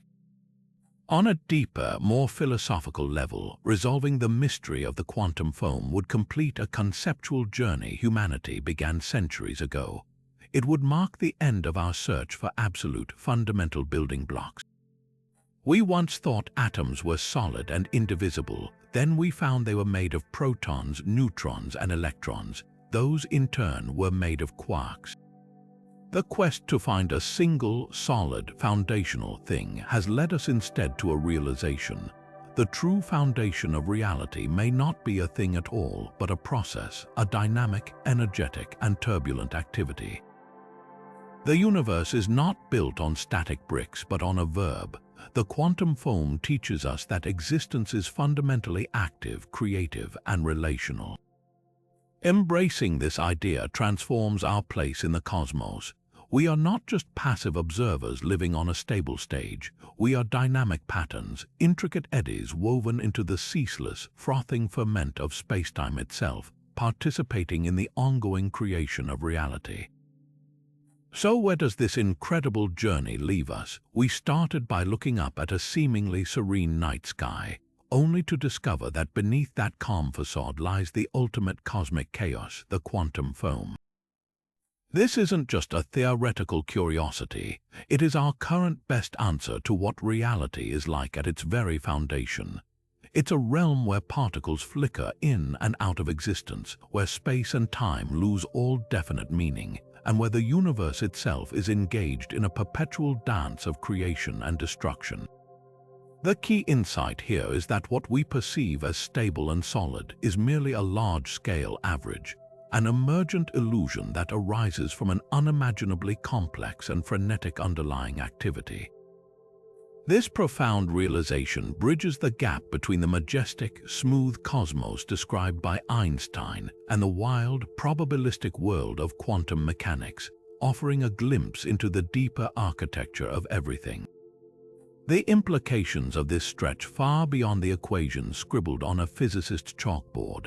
They force a fundamental shift in our philosophical perspective. The quantum foam challenges our most basic notions of existence, emptiness, and even time itself. It suggests that true nothingness may be an impossibility, that the void is in fact full of a dynamic potentiality that is the source of all something. It humbles us, revealing that our classical, intuitive understanding of reality is a convenient simplification, a user interface our brains have evolved to navigate the world, while beneath it runs the far stranger and more wonderful truth. This isn't just about understanding the universe out there. It's about understanding the very nature of the stage upon which we live our lives, prompting us to question what is truly real and what is a beautiful, emergent illusion. This exploration is a powerful testament to the human spirit of curiosity. For decades, scientists like John Wheeler, Stephen Hawking, and countless others have dared to think the unthinkable, to use mathematics and imagination to probe a realm forever beyond direct observation. Their work isn't finished. The debate between the granular universe of loop quantum gravity and the vibrating strings of string theory continues to drive physics forward. The quest to find experimental evidence through atomic clocks, gravitational wave detectors, and quantum entanglement experiments is one of the most exciting frontiers in modern science. It's a reminder that some of the biggest questions remain open, and the next great discovery could be just around the corner, waiting to once again transform our understanding of everything. Now we turn this profound question over to you. After diving into the seething, turbulent foundation of reality, what do you think lies beneath the fabric of space-time? Is the universe fundamentally a froth of discrete, quantized grains, a higher dimensional symphony of vibrating strings, or something even more bizarre that we haven't yet conceived? Share your thoughts, your wildest speculations, and your own mind-bending questions down in the comments below. Let's continue this conversation and keep exploring the hidden depths of this astonishing cosmos together.